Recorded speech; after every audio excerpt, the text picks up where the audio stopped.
A plethora of Democrats led by Bernie Sanders have been able to dupe unskilled, uneducated fast food and retail workers into believing that they will be getting a $15 an hour minimum wage in exchange for their votes, but businesses are fighting back. The useful idiots who are salivating over Bernie's free stuff society have only been setting themselves up for a big fall due to their inability to think outside the socialist box and understand that there is no such thing as a free lunch. Fast food corporations are rushing to implement automation to get out in front of any national wage hike if Dems ever regain control of the government, and now the nation's biggest brick-and-mortar retailer is doing likewise. In a trial run that provides a glimpse into the future, Wal-Mart is introducing motorized droids in 50 stores beginning this year. If successful, the robots will lead to staff cuts, heading off the increased costs that would result from the higher minimum wage. The Arkansas Democrat-Gazette reports robots to work in 50 Wal-Marts, including several in Arkansas. Wal-Mart stores incorporated customers in a few Arkansas stores will soon cross paths with robots roaming the aisles. The Bentonville company said it will begin using autonomous devices in about 50 stores next month that are programmed to scan store shelves and identify things like out-of-stock items or products incorrectly priced or placed in the wrong spaces. Wal-Mart stores in Searcy,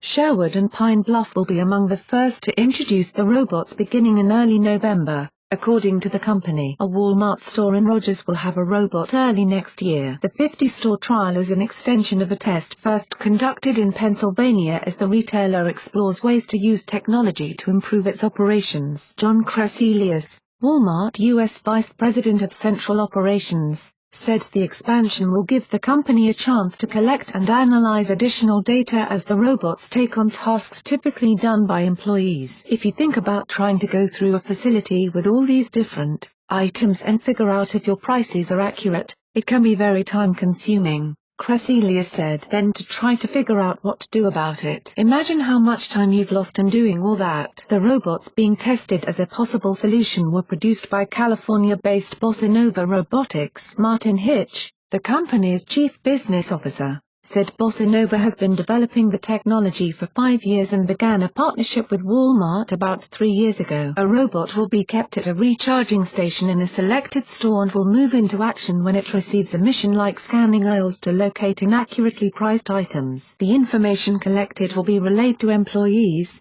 who then will determine how to prioritize and correct any problems that it finds. Hitch said the information will give department managers and other employees visibility across the entire department before they start the day. In a nutshell, the Bernie bots aren't being told the truth that the $15 an hour minimum wage will only lead to fewer jobs and in many cases, higher prices that will hurt low-wage workers. In a way, it is an appropriate punishment for their stupidity for allowing themselves to be hoodwinked by the Democrats. This trend is not going to reverse itself either, so those activists who think that they are actually accomplishing something by protesting would be better served if they spent their time earning a trade or enlisting in the military to get some discipline, experience, and marketable skills.